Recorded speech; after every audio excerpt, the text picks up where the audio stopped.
Hello Capricorn, Sun, Moon Rising, and Venus signs. Kamusta kayo? Sana po'y nasa mabuti kayong kalagayan. Welcome back po sa Star Tarot. At kung bago kayo rito, welcome din po kayo. Please subscribe, like, share my videos, and leave me a comment kung nakaresonate kayo. Thank you. So, meron travel dito, Capricorn. Definitely, there is travel. So, depende yan sa inyong sitwasyon. Ano? Pwedeng by land, pwedeng by air. Depende sa sadya ninyo. No? So, with the Six of Pentacles, Six of Cups, meron ditong coming home. Maaari yung travel na to. Baka ang iba sa inyo galing abroad pa. Diba? You're going to travel home. Siguro uwi na kayo. O pwedeng isa kayo sa mga apektado ng giyera. Diba? Pwedeng ganun. Kaya mapapauwi na kayo because of that.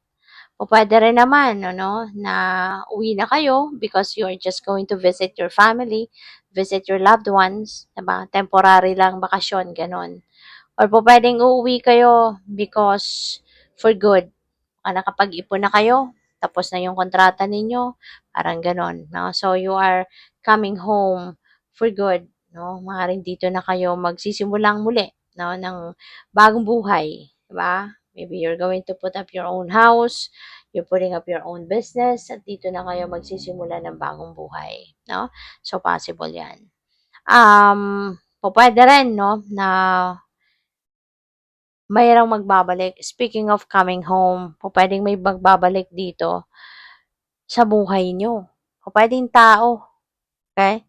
Pwedeng tao ito na pwedeng interesadong bumalik muli, maging parte muli ng buhay mo. Alright? So, we also have the King of Wands. This is promotion, this is leadership. Kaya pwede ang iba sa inyo baka mapopromote na kayo into a leadership role. Meron ako napipick up na VP. Baka ang iba sa inyo mapopromote, no? Maging VP na kayo ng kumpanya.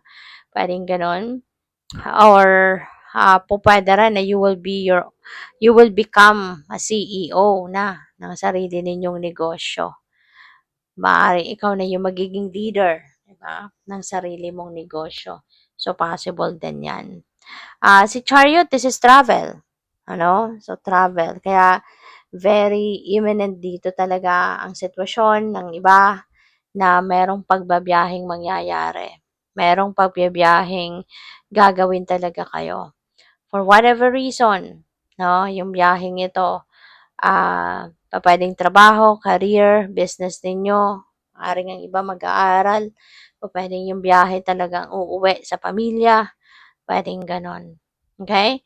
Si Chariot din, bit-bit ninyo rito, no? Yung inyong focus, determination. Kasi kung kunyari, related ito sa trabaho, baka meron kayong sisimulang bagong trabaho. So, bit-bit ninyo dito yung determinasyon, focus, sipag, diba? Kasi, magiging kayo dyan, tawag dito, inspired and motivated, diba? So, what else? Tingnan natin kung ano pa ang mga messages ni Capricorn. By the way, maraming salamat for subscribing, And maraming salamat din for not skipping the ads. Malaking bagay po yan sa akin. At saka, please click the join button, sa baba ng video kung gusto po ninyo na mag-join sa membership. So, we have in the flow, we have solitude, we have discovering truth. Ayan. So, maari, Capricorn, na you are in the flow with life. In the flow, meron din ditong sense of an energy of surrender. So, siguro talagang, nagsusurrender kayo sa divine. You have surrendered everything to the divine. Inalay na ninyong lahat, Inaalay ninyong lahat siguro sa Panginoon, Ang lahat ng problema mo, mga dreams mo, mga ganyan, You are offering everything to the divine. And also, Capricorn, pwede rin ng iba sa inyo rito is going siguro to start surrendering everything to the divine. Baka marirealize ninyo sa ngayon kasi despite all the effort na ginagawa ninyo, despite all the energy that you have put out into, 'di ba, sa kung anong ginagawa ninyo, baka wala pa ring nangyayari, 'di ba? Kaya mare-realize ninyo na I'd rather surrender. I'd rather offer everything to the divine, no? Kumbaga ito na yung last resort ninyo siguro. Para mafe-feel din yung gano'n ang kailangan ninyo. Kaya mapapansin ninyo, no, na when you do that, everything will be smooth sailing. Ba? Everything will be smooth. Kumbaga. Kaya makikita ninyo dito yung difference. So we have solitude in silence, peace prevails. That's very true. Maaring ito din yung kailangan ninyo sa ngayon. Magnilay-nilay, magmuni-muni, 'di ba?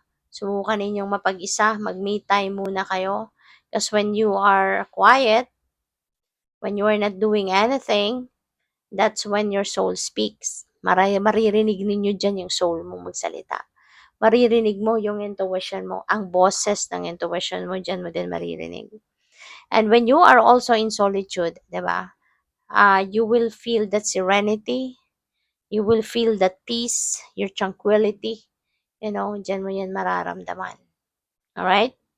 Kaya subukan ninyo para ma-relax kayo. Kasi baka yun ang kailangan ninyo sa ngayon. Discovering truth, you stand in the light of truth. Okay? So, pwedeng meron kayong papatunayan sa mga tao na this is what I want, this is what I feel, this is how I feel, I'll stand by what I feel. Diba? Papanindigan ko to. Ito yung pinaniniwalaan ko. So, ito yung papanindigan ko. Diba? So, regardless kung anong sasabihin ng ibang tao, regardless kung ano man ang judgment sa iyo ng ibang tao, feeling ko dito talagang maglalakas loob ka na panindigan ang sarili mo. Panindigan ang pinaniniwalaan mo, yung theory mo, paninindigan mo dito yung filosofiya mo, yung gano'n. No? Parang hindi ka na dito basta-bastang madadala ng mga tao. 'Di ba? Hindi ka na dito influence ng basta-basta sa ibang tao. You're going to use your own judgment and discernment, so which is really good. So, thank you for watching. Love and light. Namaste.